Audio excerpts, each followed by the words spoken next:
السلام علیکم ورحمۃ اللہ وبرکاتہ۔ مفتی صاحب کیسے ہو؟ ٹھیک ٹھاک، خیریت ہے؟ الحمد ایک مسئلہ پوچھنا تھا۔ ایک آدمی ہے، وہ روزے تو نہیں رکھ سکتا، بیماری تھوڑا سا گردوں کا مسئلہ ہے اور شوگر کا مریض بھی ہے، اور ڈاکٹر نے کہا ہے کہ آپ روزہ نہ رکھے۔ کیا یہ تراویح میں قرآن پاک سنا سکتا ہے؟ دن کو تو وہ روزہ نہیں رکھ سکتا، رات کو قرآن پاک سنانا تراویح میں کیسا ہے اس کے لیے؟ اور ڈاکٹر نے تو کہا ہے کہ آپ تراویح پڑھائیں اور ختم بھی کریں، اس پہ روزے پہ تو کچھ اثر تو نہیں پڑے گا۔ آج شریعت ہمارے رہنمائی فرمائے، اللہ تعالیٰ آپ کو اجر عظیم دے۔ جی وعلیکم السلام ورحمۃ اللہ وبرکاتہ۔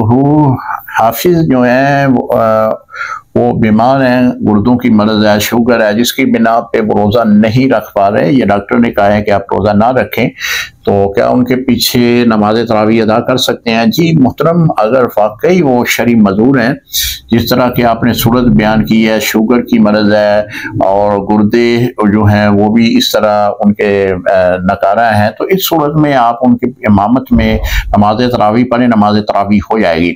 اگر وہ ان کو کوئی بھی شرعی عذر نہیں ہے، ویسے ہی وہ ایسا کر رہے ہیں کہ روزے نہیں رکھ پا رہے یا روزے رکھنے کو ان کا دل نہیں کر رہا، تو ایسا شخص جو ہے وہ فاسق ہے، تو فاسق کے پیچھے نماز نہیں ہوگی، تو ایسے شخص کے پیچھے نماز تراویح ادا نہیں کریں گے۔